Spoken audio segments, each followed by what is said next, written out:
सदियों से हल्दी, वह चमकीला पीला मसाला जो करी को उसका खास रंग देता है, पारंपरिक चिकित्सा का एक महत्वपूर्ण हिस्सा रही है, खासकर आयुर्वेद और चीनी चिकित्सा में। वैज्ञानिक रूप से इसे के नाम से जाना जाता है और यह साधारण सी जड़ अपने व्यापक स्वास्थ्य लाभों के लिए जानी जाती है।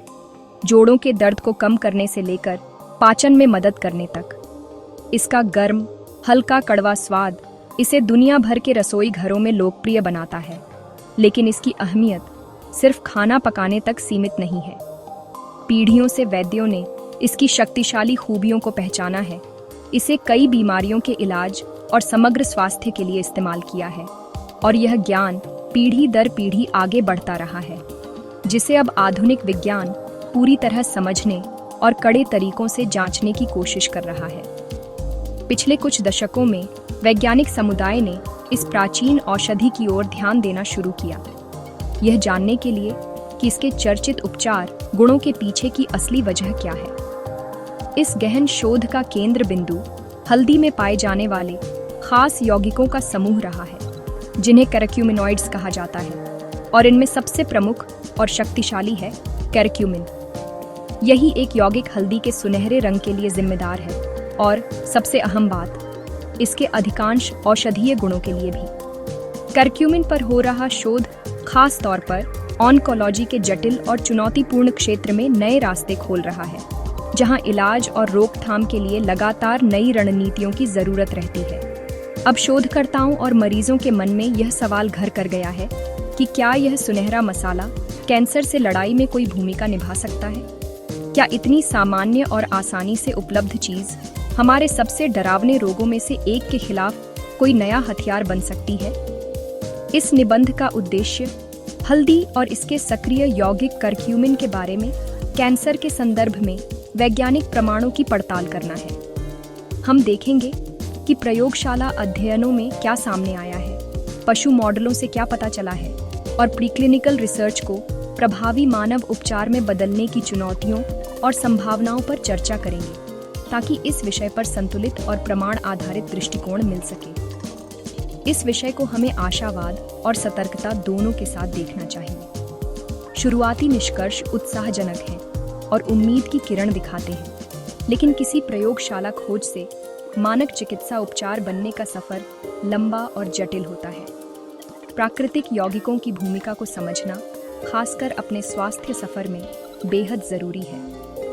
यह पड़ताल वैज्ञानिक तथ्यों और लोकप्रिय मिथकों में फर्क करेगी, स्पष्ट करेगी कि हम क्या जानते हैं, क्या नहीं जानते, और क्यों किसी भी सप्लीमेंट, चाहे वह करक्यूमिन ही क्यों न हो, को अपने कैंसर देखभाल योजना में शामिल करने से पहले स्वास्थ्य विशेषज्ञ से परामर्श लेना अनिवार्य है।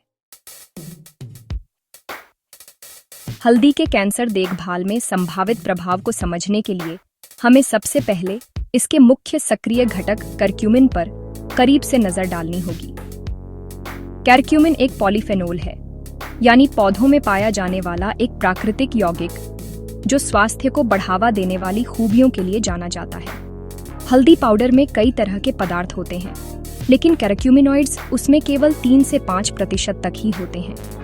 करक्यूमिन इनमें सबसे प्रचुर मात्रा में पाया जाता है, और सबसे ज्यादा अध्ययन भी इसी पर हुए हैं।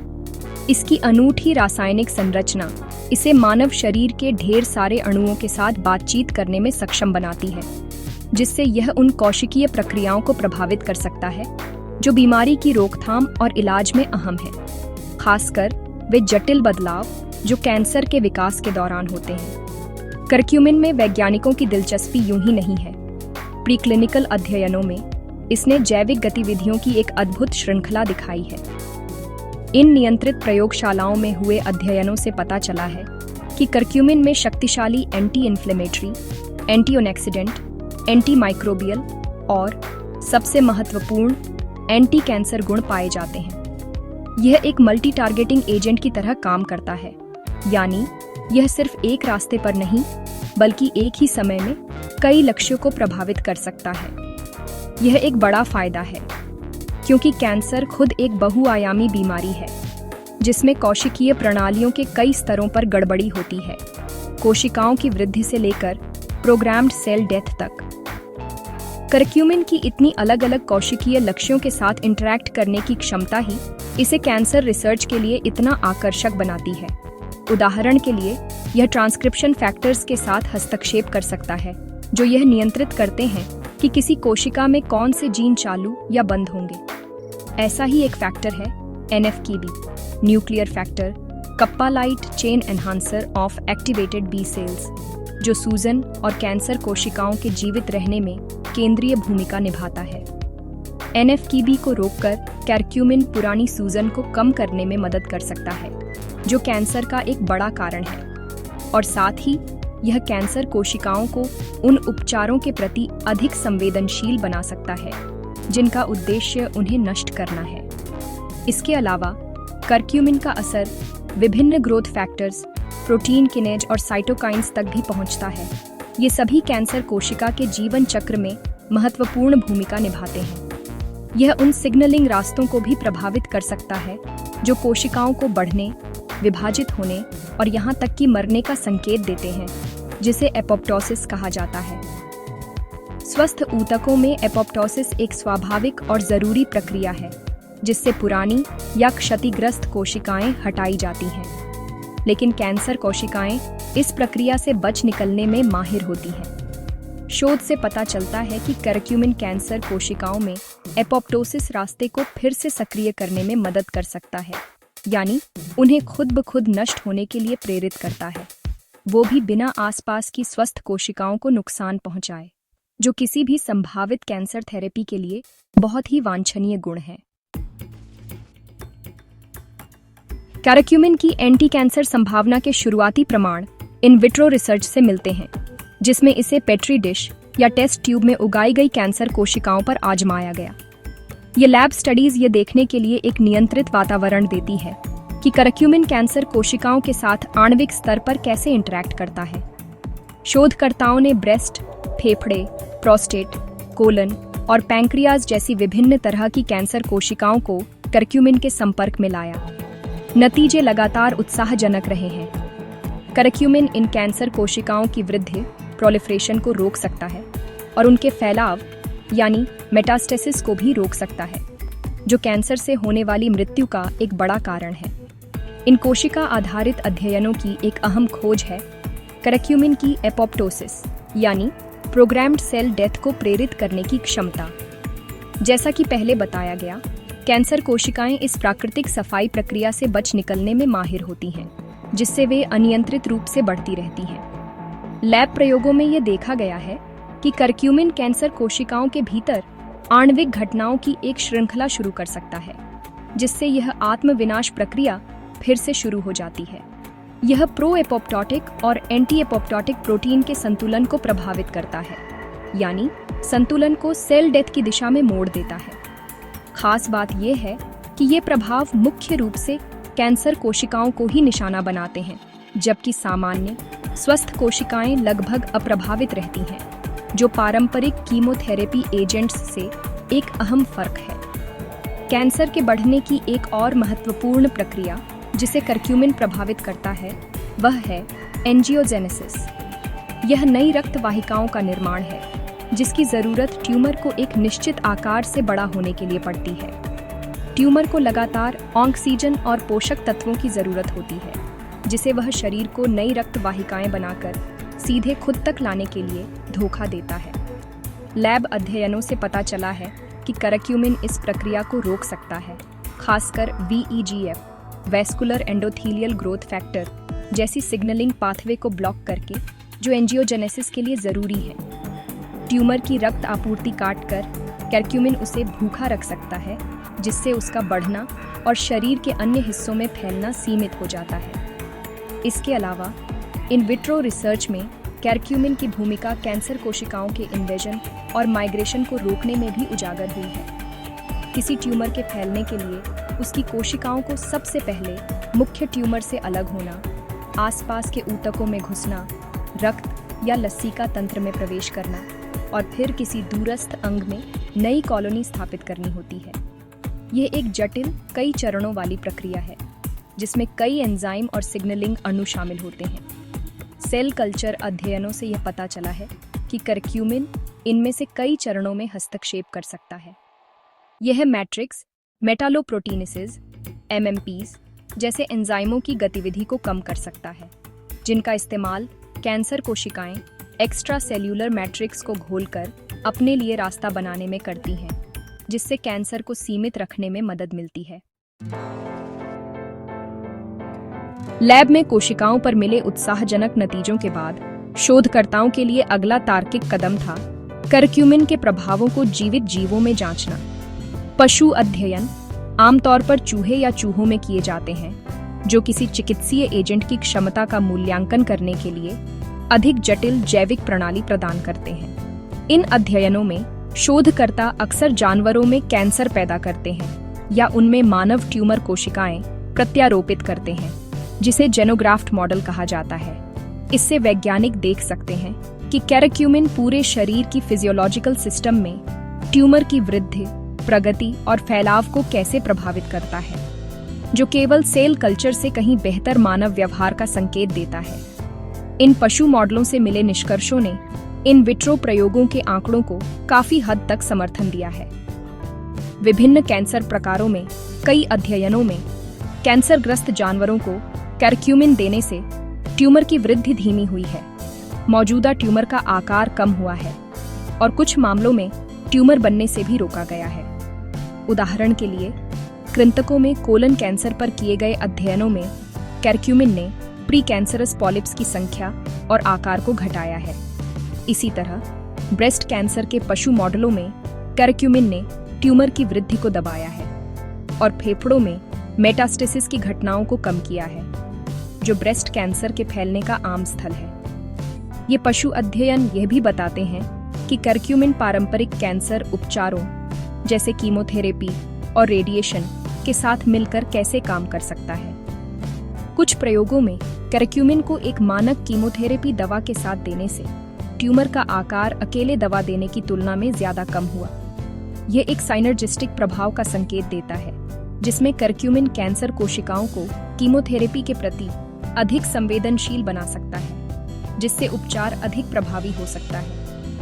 यह इन शक्तिशाली दवाओं के कुछ विषाक्त दुष्प्रभावों को भी कम करने में मदद कर सकता है, जिससे उपचार के दौरान मरीजों की जीवन गुणवत्ता बेहतर हो सके। यह एक महत्वपूर्ण शोध क्षेत्र है।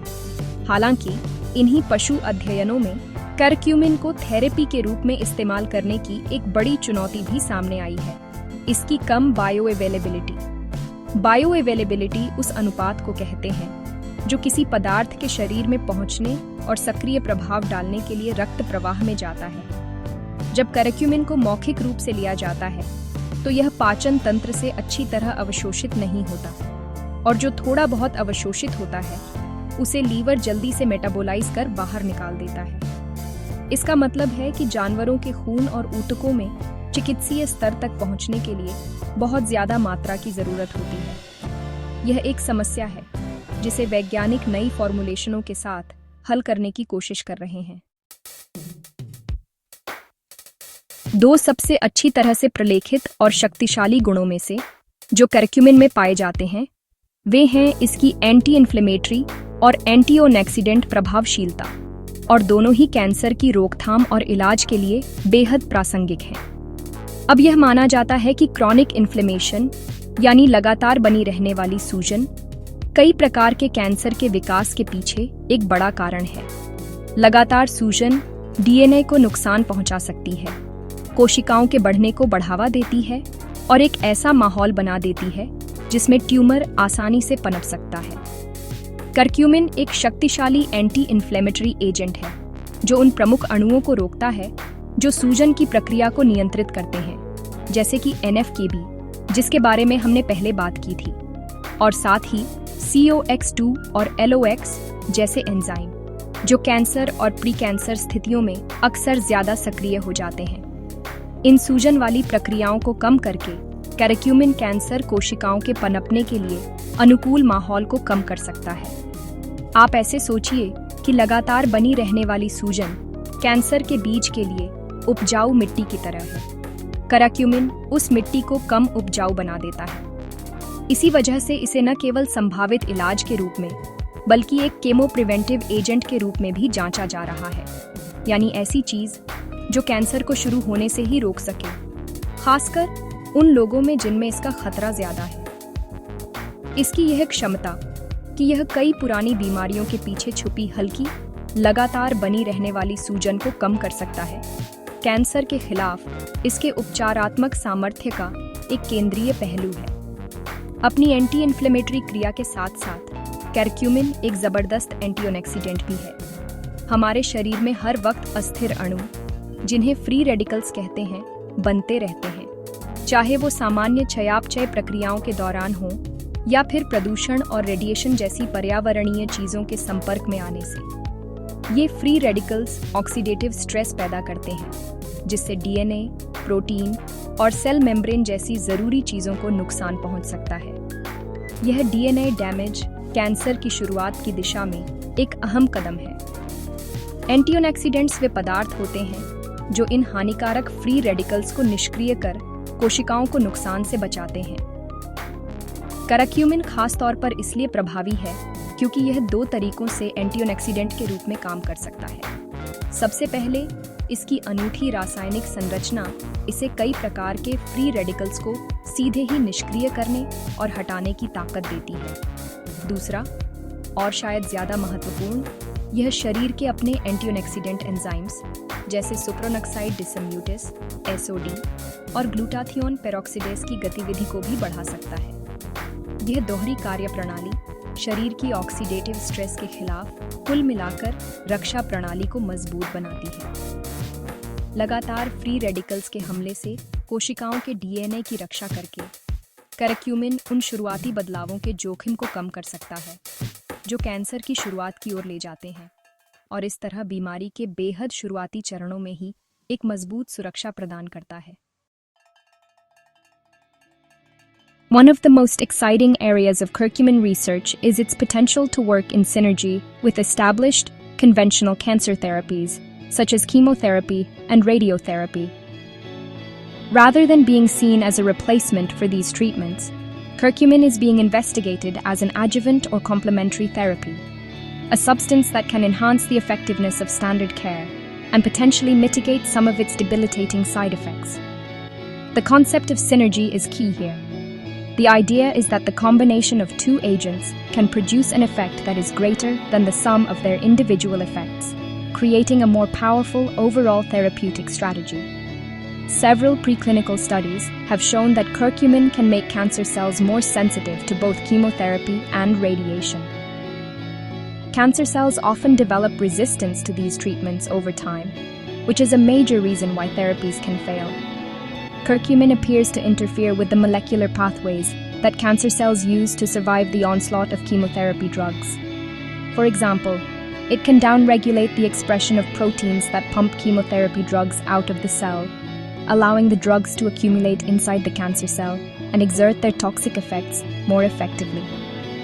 This could potentially allow for lower doses of chemotherapy to be used, reducing toxicity to the patient. Similarly, curcumin has been shown to be a radiosensitizer, meaning it can make cancer cells more vulnerable to the DNA-damaging effects of radiation therapy. Radiation works by creating massive damage to the DNA of cancer cells, leading to their death. However, cancer cells have repair mechanisms to try and fix this damage. Curcumin can inhibit some of these repair pathways, preventing the cancer cells from recovering after radiation exposure. This enhanced killing effect on tumor cells, combined with curcumin's own potential to protect normal, healthy tissues from radiation damage through its antioxidant properties, makes it a very attractive candidate for combination therapy. Beyond enhancing treatment efficacy, curcumin may also help to alleviate some of the harsh side effects associated with conventional cancer treatments. Chemotherapy and radiation are not selective and can damage healthy, rapidly dividing cells in the body, such as those in the gut, mouth, and hair follicles, leading to side effects like nausea, mucositis, and diarrhea. Because of its powerful anti-inflammatory properties, curcumin is being studied for its ability to reduce the severity of these treatment-related toxicities. For example, Some early clinical studies suggest it may help to reduce the severity of radiation-induced dermatitis in breast cancer patients. Despite the incredibly promising results from laboratory and animal studies, a significant hurdle stands in the way of curcumin's widespread clinical use: its very poor bioavailability. As we touched upon earlier, when you consume turmeric or pure curcumin powder, only a tiny fraction of it is actually absorbed from your gut into your bloodstream. The small amount that does get absorbed is very quickly broken down by the liver and then rapidly eliminated from the body. This means that achieving and maintaining a high enough concentration of curcumin in the blood to have a therapeutic effect on cancer cells is extremely difficult through simple oral consumption. This issue of bioavailability is the primary reason why simply eating more curry or taking a standard turmeric supplement is unlikely to have a significant impact on an existing cancer. The doses used in many of the successful preclinical studies were far higher than what could ever be achieved in humans through normal dietary intake. Scientists and pharmaceutical companies are therefore dedicating a great deal of effort to developing new ways to enhance curcumin's absorption and stability in the body, so that its powerful anti-cancer properties, observed so clearly in the lab, can be effectively translated into a clinical setting for patients. One of the simplest and most well-known methods to improve curcumin's bioavailability is to combine it with piperine, the active compound found in black pepper. Piperine has been shown to inhibit some of the liver enzymes that are responsible for breaking down curcumin. Studies have demonstrated that taking curcumin with piperine can increase its bioavailability by as much as 2,000% or 20-fold. This is why many commercially available curcumin supplements now include piperine in their formulations. This combination represents a significant step forward in making curcumin more biologically active when taken orally. Beyond piperine, researchers are exploring more advanced and sophisticated delivery systems to overcome the bioavailability problem. These include encapsulating curcumin in nanoparticles, liposomes, or micelles. These technologies are designed to protect the curcumin from rapid metabolism in the gut and liver, allowing more of it to be absorbed into the circulation and delivered directly to the tumor site. Other approaches include developing structural analogues of curcumin, new molecules that are chemically similar to curcumin but have been modified to be more stable and better absorbed. These innovative formulation strategies hold the key to unlocking curcumin's full therapeutic potential in human cancer treatment.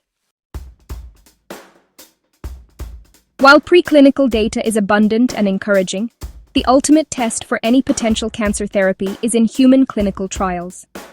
These trials are essential to determine if a treatment is not only effective, but also safe for patients.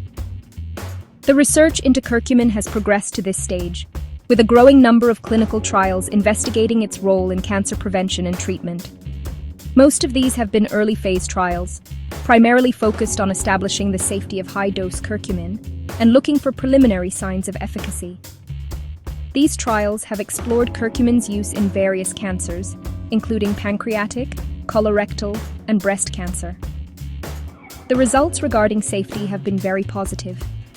Even at very high doses, sometimes up to 8 or 12 grams per day, curcumin has been found to be remarkably well tolerated by most people. The side effects reported are generally mild and typically involve gastrointestinal issues such as nausea, diarrhea, or bloating.